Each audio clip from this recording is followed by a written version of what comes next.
Hi, in this video I want to do a quick little overview of the soundboard, what it is and what it does and why it looks so big and um, intimidating sometimes. This is an analog board. It isn't one of the newer digital boards. Digital boards look a bit different. They can be a little bit more complicated because the same button will perform different roles. One of the reasons why this looks so intimidating, not that digital boards don't in some senses, but one of the reasons is, and it looks so big, is because it's doing the same thing more than once, right? As a matter of fact, it's doing it 48 times. We're going to go over some of the details of what each of these buttons do in these channels, but this will be an overview of what it is as a whole. So, soundboard, its role and purpose is to take multiple signals and mix them into one or various sub ones. So you have 48 channels that are all going to have a signal flow. They're going to take an input in, they're going to send it out to auxiliaries, they're going to send it to primary outputs. They're all going to kind of filter down into a primary bus section. On this board, it happens to be in the center due to the width. Then this section kind of manages the outputs. So if you think of it in those terms, the individual channels are managing individual inputs, which feed over to the center section, which manage all the outputs. This board also has 8 auxiliary ins. So in a sense, it has 8 more inputs on top of the standard 48 in. These aren't typically used as an additional 8. We don't actually use all 48 regardless, but these 8 aren't used independently as 8 more inputs. A lot of the times what they'll be used for is send return situation if you're doing some outboard processing. We don't have a lot of that either, but if we did, what we might do is we might send a signal out from one channel back in here as a process signal and manage it from there.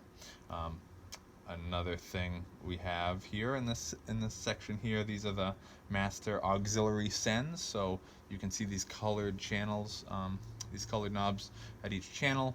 These send out to these colored knobs here. They're numbered 1 through 8, 1 through 8, and the colors match too, which is convenient. Then this section here are the group sends. These sends are independent 8 channels. So just like the auxiliary returns are 8 extra returns into the board, the groups are 8 extra sends from the board. So typically the auxiliary sends are, as you can see, fixed sends from each one of the channels. How much and whatnot is determined at the mixing stage, but the group sends are a little bit more dynamic because you might not be using all of them, and you can assign them a little bit more dynamically than maybe the auxiliary sends you can. But there are 8 more sends. Not going to get into a lot of the buttons in the nitty gritty, but those are the sections here. Then over here we have output matrix, which is kind of like an additional primary output, just like you have channel dedicated sends. This is kind of like an additional primary output for the board, and it will take any amount from any one of the groups or the primary mix and send it to their own mix. The reason for that would be if you're feeding a tandem system like video recording. If you have another board mix, if you have a line out that you want to be able to kind of quickly grab, but you don't want to interrupt your normal signal flow of your primary outputs, you have those to kind of send out. Here we have mute section and a talkback section. So there's a microphone that can be turned on and off with the talkback, and you can select what, just like I'm going over all these sections, auxiliary sends, the group sends, the main house out, you can select where this talkback mic is going when you have this switch engaged and you're talking. And then this knob here is the level of that. So you can select any one of the auxiliaries in odd even pairs. So you have 4 of those. You can select to send it through all of the groups 1 through 8 or the main house, depending on which one or any of amount of those that you want.